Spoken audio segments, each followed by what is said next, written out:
மொத்தமாக வரல. ஒரு காலம் அப்படியே என்ன செய்கிறாங்க மக்கள் வந்து கடையை அப்புறப்படுத்தினா என்ன நிலைமையில் இருக்காங்க தெரிஞ்சுக்கிறதுக்கு ஒரு காவல்துறை வந்தாங்க. வரையில் இன்னைக்கு ஒரு காவல்துறை என்ன பண்ணாருன்னா, அருண் அவர் பேர், அருண் அவர் அந்த காவல்துறை அவர் டிராஃபிக் ஏற்றாக இருக்காரு. அவர் என்ன பண்ணுறாரு, இந்த குப்பலை வந்து எடுத்துட்டு கடையை வந்து எடுக்கப்பா அதிகமாக இருக்குது நீங்கள் ஓரமாக வைன்னு சொல்கிறாரு. சொன்ன உடனே இவங்க எடுத்து வச்சுறாங்க. எடுத்து வச்சுருங்க சார், ஏன் சார் வியாபாரம் வைக்கிற நேரம் இப்படி வந்து நிற்கிறீங்க ஏதோ கேட்டிருக்காங்க. இவங்களும் பேசியிருக்காங்க, அவங்களுக்கு எது வாக்குவாதம் ஆயிடுது. வாக்குவாதம் திராசை எடுத்து எரிஞ்சிருக்கேன். திராசை வச்சு எரிஞ்சோடனே அந்த திராசு மூடி எடுத்துட்டு குருன்னு போயிருக்காரு.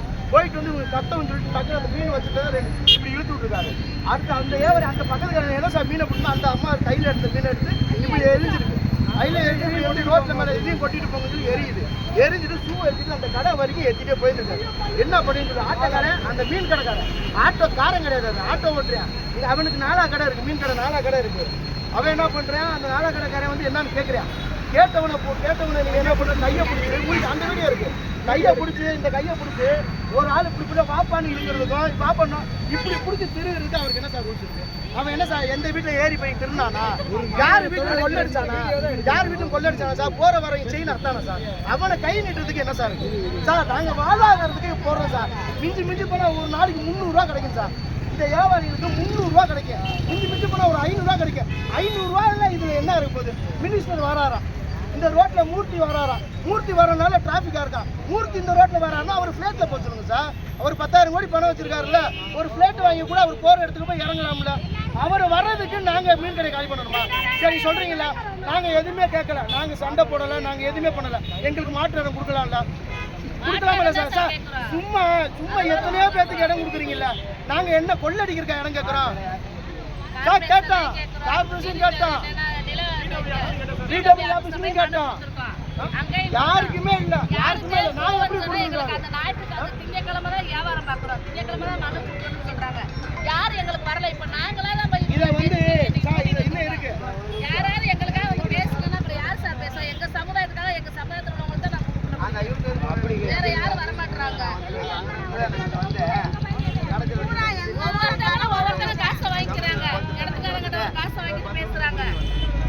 இதை வந்து இன்னும் முடியல. நான் சொல்லிடுறேன், அந்த இன்ஸ்பெக்டர் மேல அந்த காரணத்தையும் சொல்லிடுறேன். நான் இந்த மாதிரி ஒன்று நடந்துருது. இன்ஸ்பெக்டர் வராங்க, இங்கே வந்த உடனே என்னப்பா பிரச்சனைன்னு கேட்குறாங்க. கேட்ட உடனே என்ன சொல்லுது, அந்த ஏற்கனவே அந்த இடத்துக்காரன் என் மேலே கம்ப்ளைண்ட் கொடுத்துருக்காங்க, நான் ப்ரெஷர் என்ன பண்ணலை, அதனால தான் உங்களை விட்டு வச்சிருக்கேன். சொன்ன வார்த்தை, அவங்க சொன்ன வார்த்தைங்களை வந்து சொன்ன வார்த்தை, இன்னும் அந்த இடத்துக்காரங்க வந்து என்ன என்னை கம்ப்ளைண்ட் கொடுத்துருக்காங்க, இன்னும் என்னை ப்ரெஷர் பண்ணலை, அதனால தான் உங்களை இருக்க வச்சிருக்கேன். உங்களுக்கு அந்த அப்போ சொல்ல அந்த காவல்துறை இந்த லிமிட்டே கிடையாது போல. அவங்க எந்த சைடும் தெரியல.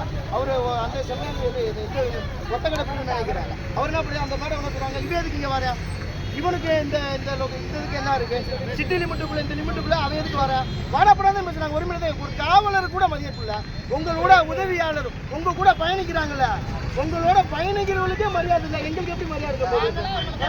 நாங்களும் ஆய் மாட்டி தான் இருப்போம் உங்களுக்கு. வந்து அவங்க ஓரமாக கொண்டு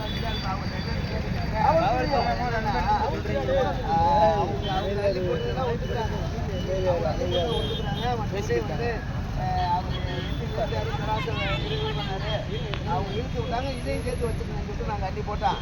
மற்றபடி நாங்களாம் எதுவும் அள்ளி போட்டு வந்தா எங்களுக்கு இடத்த காலி ஒன்று சொல்லி இப்படி அதிகமாக பேசிட்டு இப்போ நேரம் நான் காலையில் வந்து டிசி சாரை பாருங்கப்பா, சும்மா ரோடு எல்லாம் வந்து நிறைய விஷயம் சொல்லிட்டேன். அந்த 4 பொறுப்பாளர் பண்ணாங்க, அவங்க என்ன சொல்கிறாங்க, மாற்று இடம் ஒன்று கொடுங்க, இல்லை இந்த இடத்துல டிஸ்டர்ப் பண்ணாங்க, இன்ஸ்பெக்டர் மேலே நடவடிக்கை எடுக்கணும். முழுசாக சொல்லிக்கிறேன், இது நடக்குது. இது நடந்தோன்னே அவங்கன்னா நானே ப்ரெஷர் பண்ணாமல் இருக்கேன், சரி நீங்கள் ஓரமாக போடுங்க, இன்னும் கொஞ்ச நாள் இவங்க என்ன கேட்குறாங்க, உடனே நாங்கள் அந்த கரையை கூட போட்டுக்கிறோம் மேடம், உங்களுக்கு டிராஃபிக் இருந்தால் கூட நாங்கள் அப்புறம் அந்த கரையை போட்டு வந்தா அந்த கரையிலே இது வந்துருச்சு, பாதை நடப்பாதை வருது, நீங்கள் அதுலேயும் போட முடியாது, நீங்கள் வெளியில் போயிருன்னு சொல்கிறாங்க. நாங்கள் ஏற்றுக்கிட்டோம், எதுவுமே சொல்லலை. அந்த பையன் ஃபோனை வீடியோ எடுத்த ஃபோனை பிடிக்கிட்டு போயிட்டாங்க. அந்த ஃபோனை ஃபோனை பிடிக்கிட்டு போயிடறாங்க. ஃபோனை பிடிக்கிட்டு போயிட்டு அந்த ஃபோனை கேட்க பேசணுக்கு போகிறோம். இப்போ சரி இந்த பிரச்சனை ஆகிடுச்சு, கம்ப்ளைண்ட் கொடுக்கணும். அந்த காவலர் மேலே நான் வழக்கு போட சொன்னேன். நீங்களே கேட்குறேன், மேலே நீங்கள் அந்த காவலரை என்ன பண்ண போறீங்கன்னு கேட்குறேன். காவலர் என்ன பண்ண, நாங்கள் வந்து மேல் இடத்துல சொல்லியிருக்கோம் அப்படின்னா, மேல் இடம்னா எந்த மேடம் நீங்கள் சொல்லுங்க மேடம், இல்லை நாங்கள் கம்ப்ளைண்ட் கொடுக்குறோம், அதுக்கு ஆக்ஷன் எடுக்க நாங்கள் சொல்கிறோம். அதுக்கு என்ன சொன்னாங்க, சரி பார்ப்போம்னு சொல்லிட்டு எதுவுமே பேசு சார், ஒரு ரெஸ்பான்ஸும் இல்லை சார். நான் கேட்குறேன், நீங்கள் வாரீங்களா தம்பின்றீங்க, தம்பி வாடா நீங்கள் நான் பார்த்துருக்கோம்மா பேசிருக்கீங்களா? இதுதான் அனுமதி சார். நம்ம வந்து வெளிநாட்டில் இல்லை உள்ள நீங்கள் நான் அண்ணன் தம்பி உண்மைதான் சார். நீங்களாம் அண்ணன் தம்பி, நீங்கள் ஆச்சுன்னா நான் தூக்குவேன், என்ன தூக்குவீங்க? இதுதான் நடைமுறை. ஒரு காவலருக்கும் ஒரு சாதாரண ஒரு மனிதனுக்கும் எப்படி நடந்துக்கணும்னு தெரியணும். அவங்க இப்படி வந்து நின்றுக்கிட்டு சார் இன்ஸ்பெக்டர்னா கடவுள் இல்லை சார். சார் கடவுள் இல்லை, யாருமே கடவுள் கிடையாது இங்கே. ஏன்னா அவங்க வந்து கடவுள் மாதிரி நின்றுக்கிட்டு நாங்கள் என்னமோ கை கட்டி நிற்கணும்னு நினைக்கிறாங்க. அவங்க கை கட்டி நின்று சொல்லுங்க மேடம் சொல்லுன்னு நினைக்கிறாங்க. பெட்டிஷன் கொடுக்க போகிறோம், ஸ்டேஷனுக்குள்ள வரக்கூடாதுன்னு சொல்லுங்க யார் சார்? சார் அப்போ நீங்கள் எங்களுக்கு ஒரு லெட்டர் கொடுங்க. ஸ்டேஷன் காவல்துறையில் வந்து நீங்கள் இந்த கம்யூனிட்டி தேவேந்திர வேளாண்மை வந்து உள்ளே அனுமதி இல்லை, பல்லங்கிலுக்கு உள்ள அனுமதி இல்லை அப்படின்னு சொல்லி ஒரு பெட்டிஷன் கொடுத்தீங்கன்னா நாங்கள் வரமாட்டோம் சார். நீங்கள் எங்களுக்கு பாதுகாப்பு, காவல்துறை எங்களுக்கு பாதுகாப்பு இல்லை. இங்கே இல்லை, இங்கே மட்டும் கிடையாது, தென் மாவட்டத்தில் எங்களுக்கு பாதுகாப்பே கிடையாது. நீங்கள் எங்களுக்கு ஒரு கண்ணு அருவா வச்சுருக்கீங்க, பர்மிஷன் எங்களுக்கு பாதுகாப்பாக இருக்கும். நான் இப்போ நல்லா இல்லை சார், தெரியப்படுத்தல, நல்லா இல்லை, வெளியே தெரியல, வெளியே தெரிய முடியல சார். எந்த பொருளாதாரம் முன்னேறதே ஒரு சமுதாயம் முன்னேறும், பொருளாதாரம் ஏற்படுத்துறோம். அந்த பொருளாதார அடக்குமுறைப்படுத்துறது காவல்துறை. அப்போ பொருளாதாரம் மேலே வந்தால் தானே நாங்கள் முன்னேறுவோம் சார். இன்னும்